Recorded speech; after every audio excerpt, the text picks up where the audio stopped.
Hello friend, स्वागत है आप सबका कहानियों के शहर में। तो मित्रों, मेरी आज की कहानी अगर आपको पसंद आती है तो इसे अपने दोस्तों के साथ शेयर करना न भूलें और मुझे सब्सक्राइब जरूर करें। तो आइए सुनते हैं आज की कहानी।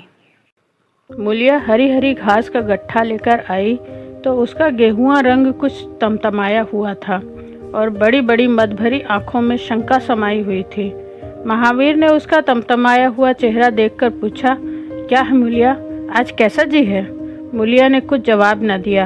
उसकी आंखें डबडबा गईं। महावीर ने समीप आकर पूछा, क्या हुआ है, बताती क्यों नहीं? किसी ने कुछ कहा है? अम्मा ने डांटा है? क्यों इतनी उदास है? मूलिया ने सिसक कर कहा, कुछ नहीं। हुआ क्या है, अच्छी तो हूँ। महावीर ने मूलिया को सिर से पांव तक देखकर कहा, चुपचाप रोएगी, बताएगी नहीं? मूलिया ने बात टालकर कहा, कोई बात भी तो हो, क्या बताऊं? मूलिया इस ऊसर में गुलाब का फूल थी, गेहुआ रंग था, हिरन किसी आंखें, नीचे खिंचा हुआ चाबुक, कपोलों पर हल्की लालिमा, बड़ी बड़ी नुकीली पलकें, आंखों में एक विचित्र आर्द्रता जिसमें एक स्पष्ट वेदना, एक मूक व्यथा झलकती रहती थी। मालूम नहीं चमारों के इस घर में वह अप्सरा कहाँ से आ गई थी। क्या उसका कोमल फूल सा गात इस योग्य था कि सर पर घास की टोकरी रखकर बेचने जाती? उस गांव में भी ऐसे लोग मौजूद थे जो उसके तलवे के नीचे आंखें बिछाते थे, उसकी एक चितवन के लिए तरसते थे, जिनसे वह एक शब्द भी बोलती तो निहाल हो जाते। लेकिन उसे आए साल भर से अधिक हो गया, किसी ने उसे युवकों की तरफ ताकते या बातें करते नहीं देखा। वह घास लिए निकलती तो ऐसा मालूम होता मानो उषा का प्रकाश सुनहरे आवरण में रंजित अपनी छटा बिखेरता जाता हो। कोई गजलें गाता, कोई छाती पर हाथ रखता, पर मूलिया नीची आंख किए अपनी राह चली जाती। लोग हैरान होकर कहते, इतना अभिमान, महावीर में ऐसे क्या सुर्खाब के पर लगे हैं? ऐसा अच्छा जवान भी तो नहीं, ना जाने कैसे उसके साथ रहती है। मगर आज ऐसी बात हो गई जो इस जाति की और युवतियों के लिए चाहे गुप्त संदेश होती, मूलिया के लिए हृदय का शूल थी। प्रभात का समय था, पवन नाम की बौर की सुगंध से मतवाला हो रहा था। आकाश पृथ्वी पर सोने की वर्षा कर रहा था। मूलिया सिर पर झौवा रखे घास छिलने चली तो उसका गेहुआ रंग प्रभात की सुनहरी किरणों से कुंदन की तरह दमक उठा। एकाएक युवक चैन सिंह सामने से आता हुआ दिखाई दिया। मूलिया ने चाहा कि कतरा कर निकल जाए, पर चैन सिंह ने उसका हाथ पकड़ लिया और बोला, मूलिया, तुझे क्या मुझ पर जरा भी दया नहीं आती? मूलिया का वह फूल सा खिला हुआ चेहरा ज्वाला की तरह दहक उठा। वह जरा भी नहीं डरी, जरा भी नहीं झिझकी, झौवा जमीन पर गिरा दिया और बोली, मुझे छोड़ दो, नहीं मैं चिल्लाती हूँ। चैन सिंह को आज जीवन में एक नया अनुभव हुआ। नीची जातों में रूप माधुर्य का इसके सिवा और काम ही क्या है कि वह ऊंची जात वालों का खिलौना बने। ऐसे कितने ही मार्ग उसने जीते हैं, पर आज मूलिया के चेहरे का वह रंग, वह क्रोध, वह अभिमान देखकर उसके छक्के छूट गए। उसने लज्जित होकर उसका हाथ छोड़ दिया। मूलिया वेग से आगे बढ़ी। संघर्ष की गर्मी में चोट की व्यथा नहीं होती, पीछे से टीस होने लगती है। मूलिया जब कुछ दूर निकल गई तो क्रोध और भय तथा अपनी बेकसी को अनुभव करके उसकी आंखों में आंसू भर आए। उसने कुछ देर जब्त किया, फिर सिसक सिसक कर रोने लगी।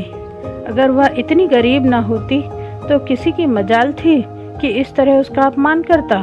वह रोती जाती थी और घास छीलती जाती थी। महावीर का क्रोध वह जानती थी, अगर उससे कह दे तो वह इस ठाकुर के खून का प्यासा हो जाएगा, फिर न जाने क्या हो। इस ख्याल से उसके रोए खड़े हो गए, इसलिए उसने महावीर के प्रश्नों का कोई उत्तर नहीं दिया। दूसरे दिन मूलिया घास के लिए न गई। सास ने पूछा, तू क्यों नहीं जाती? और सब तो चली गई। मूलिया ने सिर झुकाकर कहा, मैं अकेली न जाऊंगी। सास ने बिगड़ कर कहा, अकेले क्या तुझे बाग उठा ले जाएगा?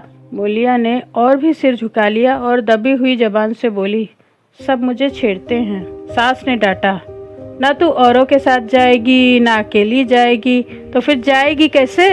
वह साफ साफ क्यों नहीं कहती थी कि मैं न जाऊंगी? तो यहाँ मेरे घर में रानी बन के निभाना होगा।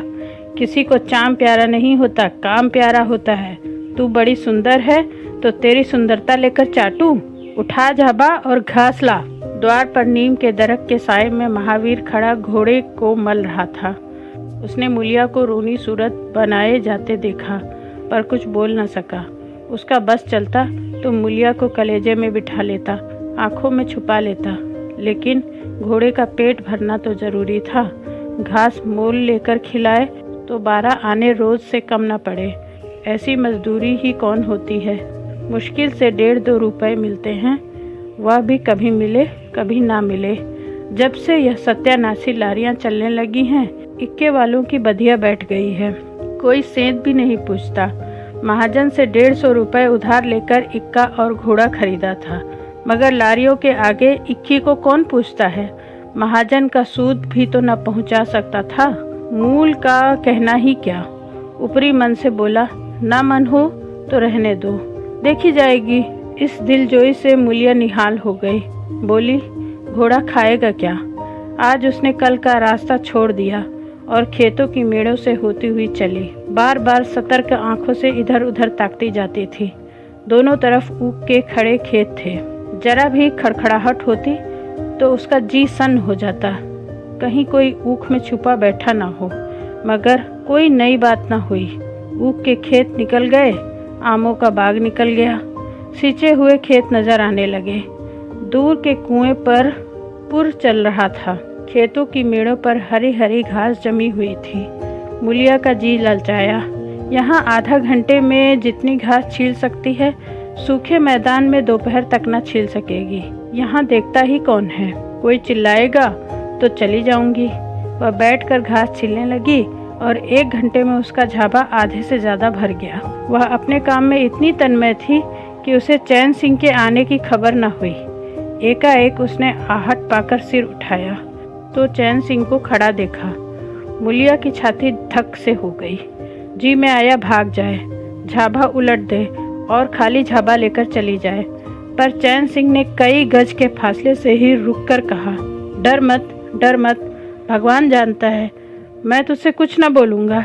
जितनी घास चाहे छील ले, मेरा ही खेत है। मूलिया के हाथ सुन्न हो गए। खुरपी हाथ में जम सी गई। घास नजर ही ना आती थी। जी चाहता था जमीन फट जाए और मैं समा जाऊं। जमीन आंखों के सामने तैरने लगी। चैन सिंह ने आश्वासन दिया, अरे छीलती क्यों नहीं, मैं तुझसे कुछ कहता थोड़े ही हूँ। यहीं रोज चली आया कर, मैं छील दिया करूँगा। मूलिया चित्र लिखित सी बैठी रही। चैन सिंह ने एक कदम आगे बढ़ाया और बोला, तू मुझसे इतना डरती क्यों है? तू क्या समझती है मैं आज भी तुझे सताने आया हूँ?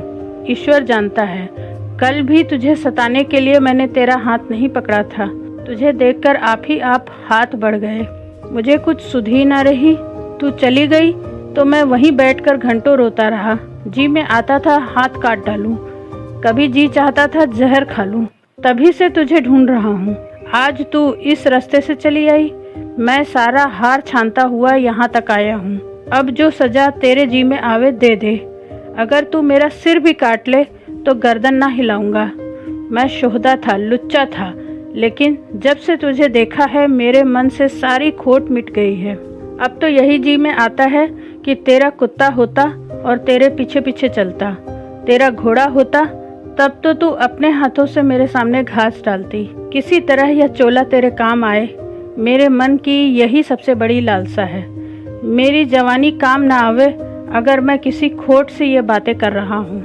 बड़ा भगवान था महावीर, जो ऐसी देवी उसे मिली। मूलिया चुपचाप सुनती रही, फिर नीचे सर करके भोलेपन से बोली, तो तुम मुझे क्या करने को कहते हो?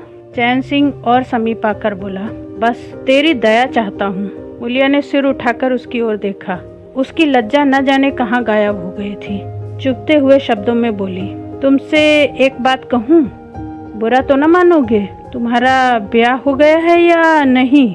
चैन सिंह ने दबी जबान से कहा, ब्याह तो हो गया है, लेकिन ब्याह क्या है, खिलवाड़ है। मूलिया के होठों पर अवहेलना की मुस्कुराहट झलक पड़ी। बोली, फिर भी अगर मेरा आदमी तुम्हारी औरत से इसी तरह बातें करता तो तुम्हें कैसा लगता? तुम उसकी गर्दन काटने पर तैयार हो जाते कि नहीं? बोलो, क्या समझते हो कि महावीर चमार है तो उसकी देह में लहू नहीं है? उसे लज्जा नहीं है? अपनी मर्यादा का विचार नहीं है? मेरा रंग रूप तुम्हें भाता है क्या? घाट किनारे मुझसे कहीं सुंदर औरतें नहीं घूमा करती? मैं उनके तलवों की बराबरी भी नहीं कर सकती। तुम उनमें से किसी से क्यों नहीं दया मांगते? क्या उनके पास दया नहीं है?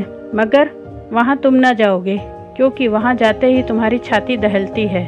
मुझसे दया मांगते हो इसलिए न कि मैं चमारिन हूँ, नीच जाती हूँ, और नीच जाति की औरतें जरा सी घुड़की मुड़की व जरा सी लालच से तुम्हारे मुट्ठी में आ जाएगी। कितना सस्ता सौदा है। ठाकुर हो ना, ऐसा सस्ता सौदा क्यों छोड़ने लगे? चैन सिंह लज्जित होकर बोला, मुल्ला यह बात नहीं है, मैं सच कहता हूँ, इसमें ऊंच नीच की बात नहीं है, सब आदमी बराबर हैं। मैं तो तेरे चरणों में सिर रखने को तैयार हूँ मुलिया, इसलिए ना कि जानते हो मैं कुछ कर नहीं सकती।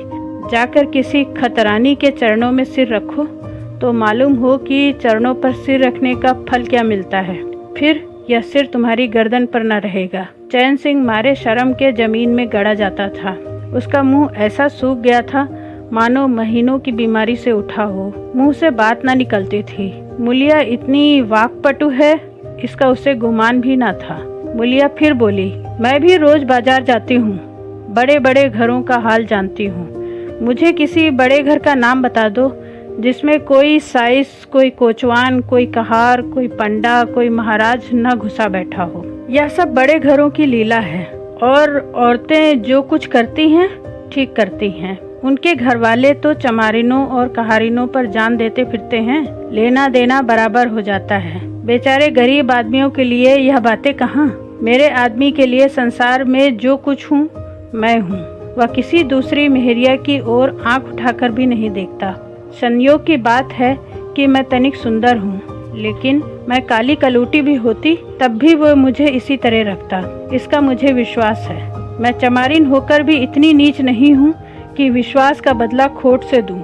हाँ, वह अपने मन की करने लगे तो मेरी छाती पर मूंग दलने लगे तो मैं भी उसकी छाती पर मूंग दलूंगी। तुम मेरे रूप ही के दीवाने हो ना। आज मुझे माता निकल आए, कानी हो जाऊं तो मेरी तरफ ताकोगे भी नहीं। बोलो, झूठ कहती हूँ? चैन सिंह इनकार न कर सका।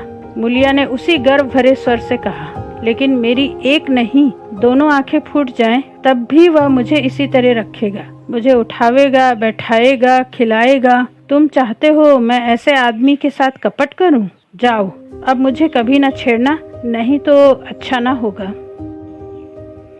जवानी जोश है, बल है, दया है, साहस है, आत्मविश्वास है, गौरव है और सब कुछ जो जीवन को पवित्र, उज्जवल और पूर्ण बना देता है। जवानी का नशा घमंड है, निर्दयता है, स्वार्थ है, शेखी है, विषय वासना है, कटुता है और वह सब कुछ जो जीवन को पशुता, विकार और पतन की ओर ले जाता है। चैन सिंह पर जवानी का नशा था। मुलिया के शीतल छींटों ने नशा उतार दिया।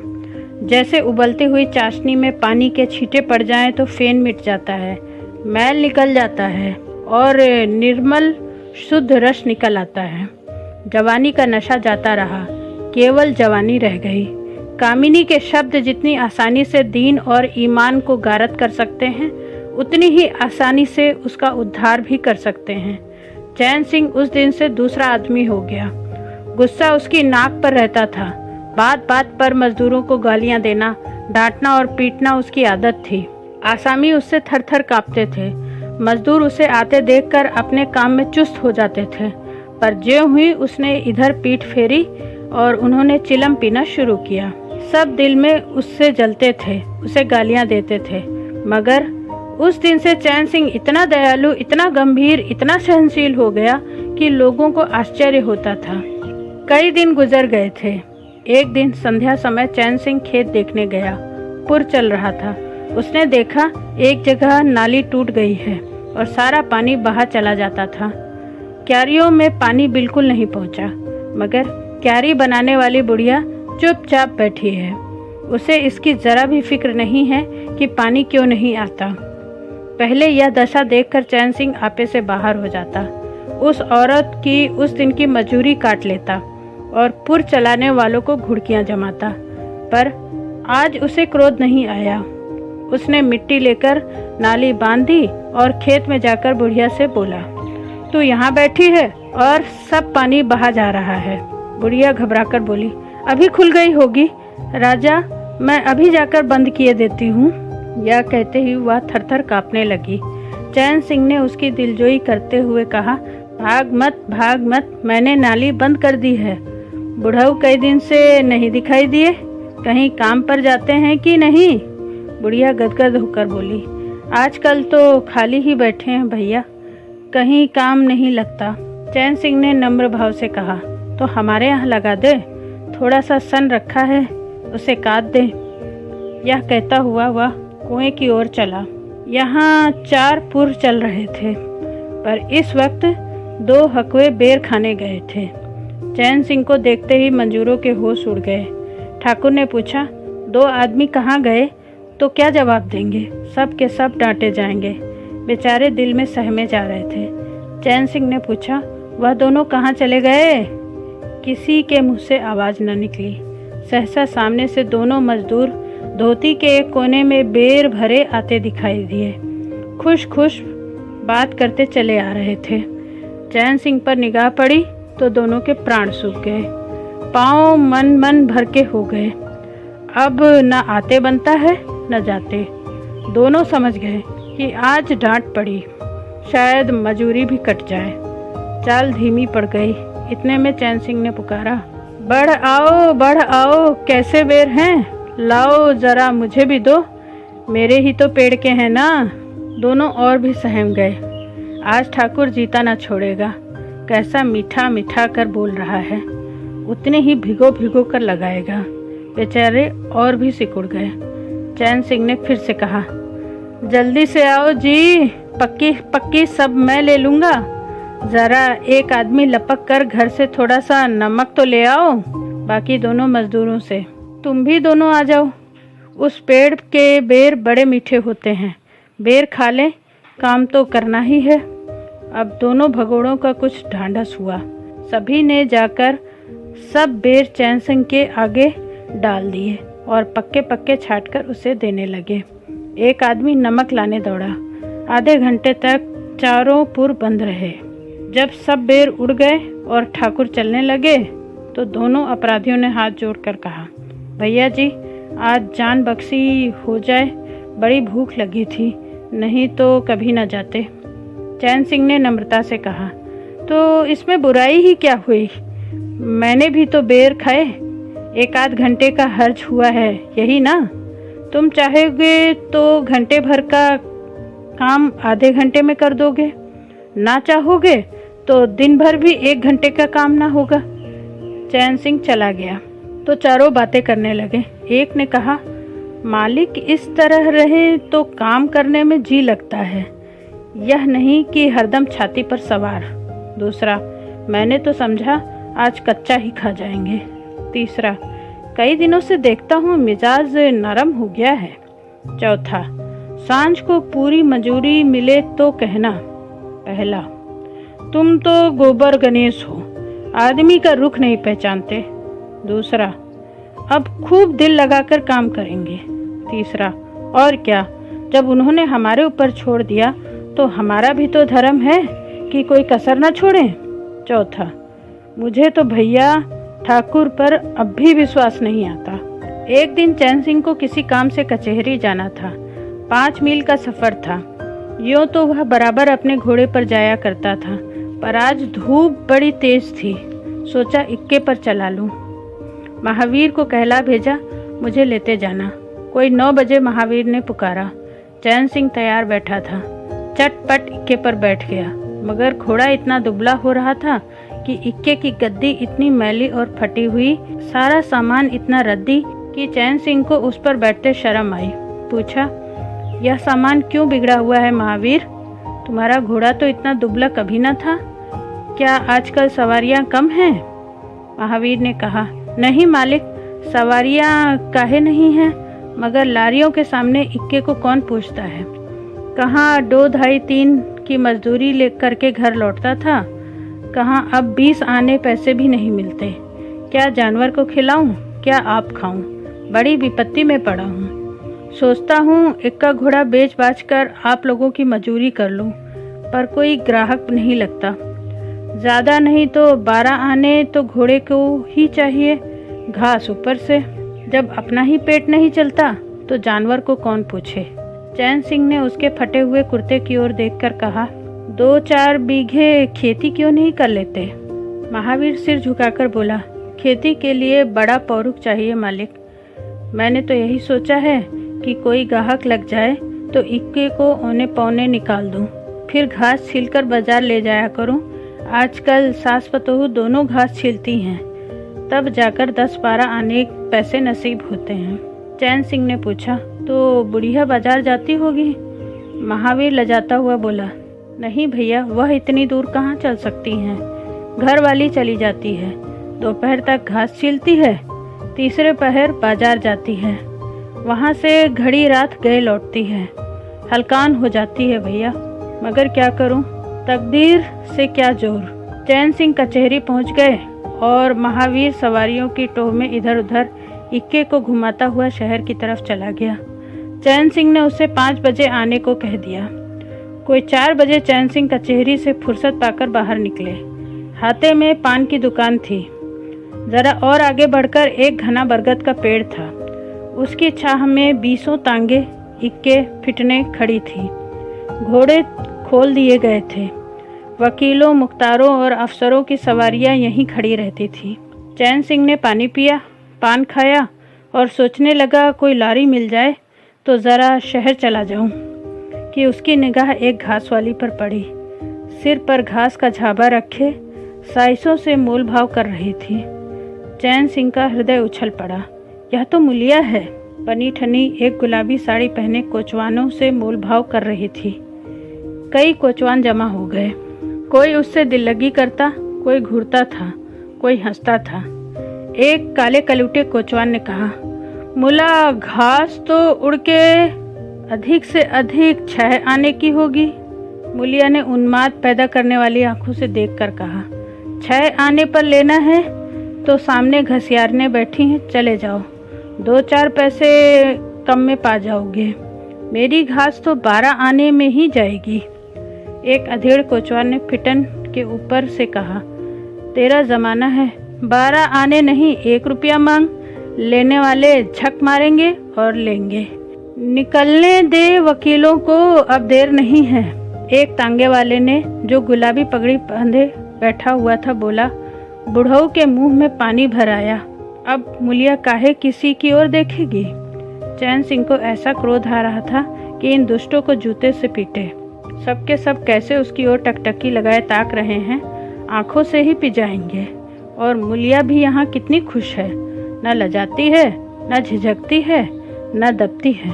कैसा मुस्कुरा मुस्कुरा कर रसीली आंखों से देख देख कर, सिर का अंचल खिसका खिसका कर, मुंह मोड़ मोड़ कर बातें कर रही है।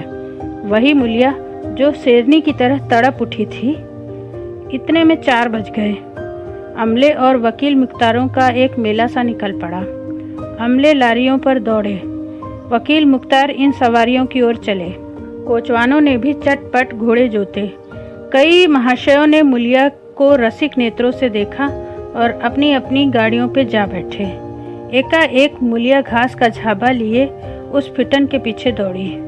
फिटन में एक अंग्रेजी फैशन का जवान वकील साहब बैठे थे। उन्होंने पावदान के पास घास रखवा ली, जेब से कुछ निकालकर मुलिया को दिया। मुलिया मुस्काई। दोनों में कुछ बातें हुई जो चैन सिंह न सुन सके। एक क्षण में मुलिया प्रसन्न मुख से घर की ओर चली। चैन सिंह पान वाले की दुकान पर विस्मित की दशा में खड़ा रहा। पान वाले ने दुकान बढ़ाई, कपड़े पहने और केबिन का द्वार बंद करके नीचे उतरा तो चैन सिंह की समाधि टूटी। पूछा, क्या दुकान बंद कर दी? पान वाले ने सहानुभूति दिखाकर कहा, इसकी दवा करो ठाकुर साहब, यह बीमारी अच्छी नहीं है। चैन सिंह ने चकित होकर पूछा, कैसी बीमारी? पान वाला बोला, कैसी बीमारी? आधे घंटे से यहाँ खड़े हो जैसे कोई मुर्दा खड़ा हो। सारी कचहरी खाली हो गई, सब दुकानें बंद हुई, मेहतर तक झाड़ू लगाकर चल दिए। तुम्हें कुछ खबर हुई? यह बुरी बीमारी है, जल्दी दवा कर डालो। चैन सिंह ने छड़ी संभाली और फाटक की ओर चला कि महावीर का इक्का सामने से आता दिखाई दिया। कुछ दूर इक्का निकल गया तो चैन सिंह ने पूछा, आज कितने पैसे कमाए महावीर? महावीर ने हंसकर कहा, आज तो मालिक दिन भर खड़ा ही रह गया, किसी ने बेगार में भी नहीं पकड़ा, ऊपर से 4 पैसे की बीड़ियां पी गया सो अलग।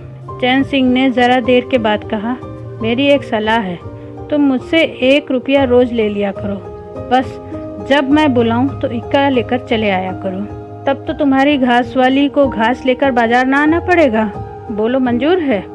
महावीर ने सजल आंखों से देखकर कहा, मालिक आप ही का तो खाता हूँ, आपकी प्रजा हूँ, जब मर्जी हो पकड़ मंगवाइए, आपसे रुपए।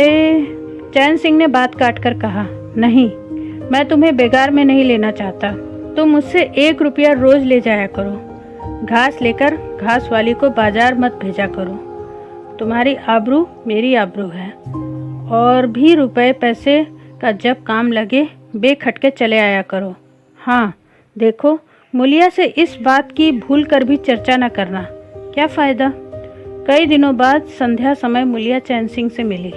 चैन सिंह आसामियों से माल गुजारी वसूल करके घर की ओर लपका जा रहा था कि उसी जगह जहाँ मुलिया की बाँह पकड़ी थी, मुलिया की आवाज़ कानों में गई। उसने ठिठक कर पीछे देखा तो मुलिया दौड़ी आ रही थी। बोला, क्या है मुला, क्यों दौड़ती हो? मैं तो खड़ा हूँ। मुलिया ने हाँफते हुए कहा, कई दिन से तुमसे मिलना चाहती थी, आज तुम्हें आते देखा तो दौड़ी। अब मैं घास बेचने नहीं जाती। चैन सिंह ने कहा, बहुत अच्छी बात है, क्या तुमने मुझे कभी घास बेचते देखा है? हाँ, एक दिन देखा था। क्या महावीर ने तुझसे सब कह डाला? मैंने तो मना कर दिया था, वह मुझसे कोई बात नहीं छिपाता। दोनों एक क्षण चुप रहे, किसी को कोई बात न सूझती थी। एकाएक मुलिया ने मुस्कुरा कर कहा, यहाँ तुमने मेरी बाह पकड़ी थी ना? चैन सिंह ने लज्जित होकर कहा, उसको भूल जाओ मुला, मुझ पर जाने कौन सा भूत सवार था। मुलिया गदगद कंठ से बोली, उसे क्यों भूल जाऊं? उसी बाह गहे की लाज तो निभा रहे हो। गरीबी आदमी को जो चाहे करावे, तुमने मुझे बचा लिया। फिर दोनों चुप हो गए। जरा देर बाद मुलिया ने फिर कहा, तुमने समझा होगा, मैं हंसने बोलने में मगन हो रही थी। चैन सिंह ने बलपूर्वक कहा, नहीं मुलिया, मैंने एक क्षण के लिए भी नहीं समझा। मुलिया मुस्कुराकर बोली, मुझे तो तुमसे यही आशा थी और है। सूर्य निशा की गोद में विश्राम करने जा रहा था और उस मलिन प्रकाश में चैन सिंह मुलिया की विलीन होती हुई रेखा को खड़ा देख रहा था। तो मित्रों, यह कहानी बस यहीं तक। मुझे उम्मीद है आपको पसंद आई होगी। अगर आपको मेरी यह कहानी पसंद आई है तो मेरे चैनल को सब्सक्राइब करना ना भूलें। मिलती हूँ जल्द फिर से कुछ नया लेकर। तब तक के लिए नमस्कार।